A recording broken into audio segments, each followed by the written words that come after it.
MS టీవీకి స్వాగతం. ఉభయ తెలుగు రాష్ట్రాల ప్రజలందరికీ నా హృదయపూర్వక నమస్కారాలు. ఆదికొండ ఎంపీపీ స్కూల్ వచ్చాము. ఇక్కడ హెచ్ఎం గారితో కొన్ని విషయాలు మాట్లాడదాం. నమస్తే మేడం. చెప్పండి మేడం, మీ యొక్క స్కూల్ గురించి, మీ ఇన్ఫ్రాస్ట్రక్చర్ గురించి 2 విషయాలు చెప్పగలుగుతారు? నా పేరు మాధవీలత. నేను ఇక్కడ MP school Manikonda main school నుండి హెచ్ఎంగా పనిచేస్తున్నాను. ఇక్కడ మా స్కూల్లో 73 మంది పిల్లలు ఉన్నారు. స్టాఫ్ ఏమో 5 ఉన్నారు. ప్రతి క్లాస్కి ఒక ఉపాధ్యాయురాలు ఉంటూ ప్రతి పిల్లవాడి మీద ప్రత్యేక శ్రద్ధ కనిపించడానికి మాకు అవకాశం ఏర్పడింది. అలాగే మాకు ఇక్కడ పిల్లలకు కూడా టాయిలెట్స్ బాయ్స్ సపరేట్గా, గర్ల్స్ సపరేట్గా మంచిగా ఉన్నాయి. ఇంకా ప్లే గ్రౌండ్ ఉంది, పిల్లలు ఆడుకోవడానికి వీలుగా వసతులు ఉన్నాయి. అలాగే ప్లే మెటీరియల్ కూడా ఉంది. ఇంకానేమో మధ్యాహ్న భోజనంలో చూసుకుంటే 5 రోజులు గుడ్లు ఇస్తుంటూ చక్కటి ఇంకా ప్లే గ్రౌండ్ ఉంది పిల్లలు ఆడుకోవడానికి. తర్వాత క్లాస్ రూమ్లో వసతి బాగా ఉంది. అలాగే మాకు టీవీలు కూడా ఉన్నాయి. పిల్లలకి మంచిగా దానిలో చదువుకోవడానికి చూసుకోవడానికి వీలుగా మంచిగా ఉంది. ఐఎఫ్ఐ ప్యానెల్ అని బల్లలు ఉన్నాయి. అన్ని పిల్లలకు కూడా చక్కగా సరిపడా బల్లలు ఉన్నాయి. ఫ్యాన్లు ప్రతి క్లాస్కి 4 ఫ్యాన్లు ఉన్నాయి. పిల్లలకి మంచి వసతులు మాత్రం కల్పిస్తున్నారు. ఇప్పుడు నాడు నేడులో వచ్చినప్పుడు కానీ దేనికన్నా కానివ్వండి స్కూల్. అలాగే మాకు ఉన్న ఊడూరు మండలానికి ఎంఈఓ 1 గారు 2 గారు ఉన్నారు. వాళ్ళు కూడా ప్రతి నెలకి ఒకసారి వచ్చి మా అందరినీ చూస్తూ ఉంటారు. తర్వాత మనకి విజిట్ వచ్చి స్కూల్ ఎలా ఉంది, ఎలా జరుగుతుంది, క్లాస్ రూమ్లు ఎలా ఉన్నాయి, పిల్లల్ని కూడా ఎలా చదువుతున్నారు ఏంటి అనేది మొత్తం. మేడం చెప్పండి, మీ స్కూల్లో టీచింగ్ మెథడ్స్ మరి కార్యక్రమాలు పిల్లలు ఎలా ఉన్నాయి? నా పేరు ఎస్ఎల్ కృష్ణకుమారి అండి. ఈ స్కూల్లో ఎప్పటి నుంచో పనిచేస్తున్నాను. మా స్కూల్ వాతావరణం చాలా బాగుంటుందండి. అసలు గవర్నమెంట్ స్కూల్స్ అంటేనే ప్రైవేట్ స్కూల్స్కి ధీటుగా పనిచేస్తుంటాయండి. ఎందుకంటే ప్రైవేట్ స్కూల్స్ ఎలా ఉంటాయంటే బాగా చదివే వాళ్ళకే బాగా చదువు చెప్తూ ఉంటాయి. మేమైతే అలా కాదండి, ఎవరైతే బ్యాక్వర్డ్ ఉన్నారో వాళ్ళని తీసుకోవటానికి ఎక్కువ ట్రై చేస్తుంటాం. మాకు నిరంతరం రెమెడియల్ క్లాసెస్ జరుగుతూనే ఉంటాయండి. అయితే ఈ మధ్య మన గవర్నమెంట్ కొత్తగా ప్రవేశపెట్టినటువంటి జిఎఫ్ఎల్ అనే కార్యక్రమం ఒకటి పెట్టారండి. అదేంటంటే guarantee foundation literacy and numeracy అండి. అంటే ఇప్పుడు ఏ విద్యార్థి కూడా చదవటం రాయడం రాకుండా ఉండకూడదు, అందరూ ఉండాలని చెప్పేసి 3 రకాలుగా విభజించామండి. అదేంటంటే స్ట్రీమ్ అంటే బాగా తక్కువ వర్గం వాళ్ళు, ఆ పైన వాళ్ళు మౌంటైన్ అని, ఆ హైయెస్ట్లో ఉండేవాళ్ళనేమో స్కై అని ఇలా విభజించడం జరిగింది. అయితే మా స్కూల్లో మొదటి నుంచి కూడా స్ట్రీమ్ వాళ్ళు చాలా తక్కువగానే ఉన్నారు. అయినప్పటికీ కూడా మనం వాళ్ళతో ప్రత్యేక శ్రద్ధ వహించి వాళ్ళు చదవడం రాయడం చతుర్విధ ప్రక్రియలు అన్నింటిలో కూడా బాగా తర్ఫీదించి వాళ్ళు చాలా ఉన్నతంగా తీర్చిదిద్దామండి. ఆల్మోస్ట్ మనది జిఎఫ్ఎల్ఎన్ స్కూల్గా నమోదైపోయింది ఆల్రెడీ.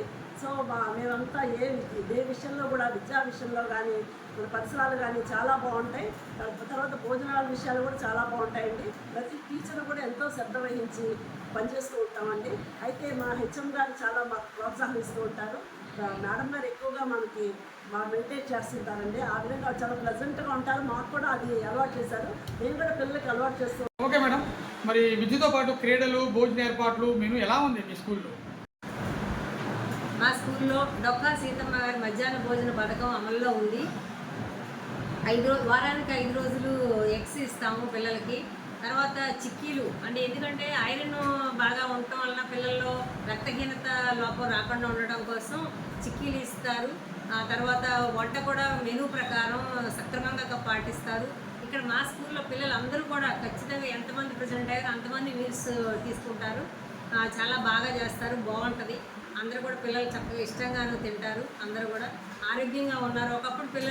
ఒకప్పుడు చూస్తే పిల్లల్లో కొంచెం ముక్కులు కారకుండా కొద్దిగా అలా ఉండేవాళ్ళు, కానీ ఇప్పుడు అందరూ కూడా చక్కగా నీట్గా ఉంటున్నారు.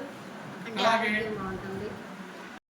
ఇకపోతే క్రీడలు చూసుకుంటే మనకి వారానికి 1 రోజు కాకుండా 2 రోజుల వరకు ఆడిస్తూ ఉంటాము. అంటే మెటీరియల్ ఉంది. కాకపోతే ఇంకా కొంచెం ప్లే గ్రౌండ్ ఇంకా పెద్దగా ఉంటే బాగుండేది అనుకున్నాం. కానీ మాకు ఉన్నంతలో కొంచెం మగపిల్లలు వాలీబాల్ అట్లాంటివి ఆడుకుంటే ఎక్కువగా ఆడతారు. స్కిప్పింగ్ రోప్స్ ఇలాంటివి కొంచెం అంటే ఫిజికల్ ఎక్సర్సైజ్ ఉంటే పిల్లల్లో మెంటల్గా కూడా ఆరోగ్యంగా ఉంటారని, అలాగే యోగా, ధ్యానం ఇలాంటివి కూడా చేపిస్తూ ఉంటాం పిల్లలకి. మంచిగా చదువు మీద శ్రద్ధ కనిపించడానికి బాగుంటుందని ఆరోగ్య రీత్యా కూడా. Thank you. చివరిగా విద్యార్థుల తల్లిదండ్రులకు మీరు ఏమని విన్నపిస్తున్నారు? విద్యార్థి తల్లిదండ్రులకి విన్నవించేది ఏంటంటే ఈరోజే మేము ప్రత్యేకంగా వెళ్ళి క్యాంపెయిన్ చేశాము. అంటే వాళ్ళు తెలియక ఒకప్పుడు ఈ ప్రైవేట్ స్కూల్లో చదివితే బాగా చదువుతారు పిల్లలు, గవర్నమెంట్ స్కూల్లో పిల్లలు బాగా చదవరు అనే కొంచెం అపోహ వల్ల వాళ్ళు కాన్వెంట్లో పంపించడం వల్ల వాళ్ళకి ఏంటంటే కొంచెం గ్రేట్గా ఫీల్ అయ్యి వెళ్తూ ఉంటారు. కానీ మేము ఇప్పుడు వెళ్ళి ఆ డబ్బులు మీరు దాచుకోండి, మీకు మీ పిల్లలకి చదువు చెప్పే గ్యారంటీ మాది, మాకు స్కూల్కి పంపించి మీరు చూడండి, ఇంటి దగ్గర మీరు టెస్ట్ చేసి చదువుతున్నారా లేదా అని చూస్తే దాన్ని బట్టి మీకు కూడా అర్థం అవుతుంది. అంటే మన దగ్గరే కాదు, మీరు కూడా ఇంటి దగ్గర రోజు కాసేపు కూర్చోబెట్టి హోంవర్క్ చేయించడం, స్కూల్కి రెగ్యులర్గా పంపిస్తే చదువు రాకపోతే అప్పుడు మీరు వచ్చి మమ్మల్ని క్వశ్చన్ చేసేది కూడా మీ హక్కు ఉంది అని చెప్పి వచ్చామండి. ఈ యొక్క మానికొండ ఎంపీపీ స్కూల్ ఎంతో క్రమశిక్షణగా మరి ఉంగుటూరు మండలంలో వన్ ఆఫ్ ది స్కూల్గా నడుస్తుంది. అదేవిధంగా హెచ్ఎం గారు, అదేవిధంగా మేడం గారు కూడా మరి చాలా చక్కగా మాట్లాడారు. నాలుగు విషయాలు ఏంటంటే స్కూల్ని పంపించండి, ప్రైవేట్ స్కూల్ కాకుండా గవర్నమెంట్ స్కూల్ పంపించండి, విద్యను మమ్మల్ని నమ్మండి, ఒకసారి మీ వాళ్ళ జీవితాలను తీర్చిదిద్దుతాం, భవిష్యత్తు తీర్చిదిద్దుతామని అంటున్నారు. వాళ్ళకి ఆదర్శ స్కూల్గా మారాలని మా ఎంఎస్ టీవీ తరఫున కోరుతున్నాం. Thank you very much MS TV.